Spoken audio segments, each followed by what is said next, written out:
आपने एक LLM model का वर्ड यूज़ किया, वो क्या होता है? ये बेसिकली इसका जो फुल फॉर्म होता है लार्ज लैंग्वेज मॉडल्स होते हैं। हुँ, तो जैसे हमारा चैट जीपीटी हो गया, ग्रॉक हो गया, डीप सीक हो गया। हुँ, ये बेसिकली क्या है कि टेक्स्ट बेस्ड एआई है। तो ओके। टेक्स्ट बेस्ड एआई का मतलब क्या हो गया कि मैं उसे स्मार्ट प्रॉम्प्ट देता हूँ एंड हुँ, स्मार्ट प्रॉम्प्ट जो है वो कंटेंट को फिल्टर करता है, अलग अलग जगहों से डेटा एक्सट्रैक्ट करता है। वो अपनी उस एक्सट्रैक्टेड डेटा से अपनी एक इंटेलिजेंस गैदर करता है and then at the end वो मुझे रिफाइन करके एक नॉलेज दे रहा है। तो जैसे personally I am quite active in cyber security.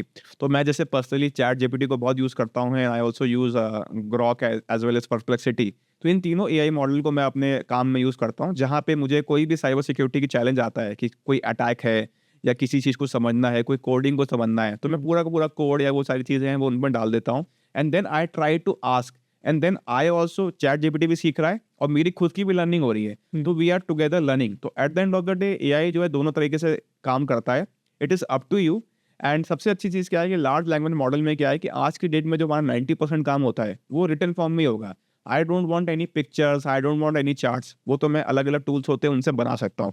Eight the end of the day मुझे ड्राफ्टिंग करनी है और मुझे लिटरेचर चाहिए कि why this thing is happened, what are the available solution. तो वहाँ पे जो लार्ज लैंग्वेज मॉडल है वो काफ़ी हद तक मेरे को हेल्प करता है and in this way AI is helping me a lot.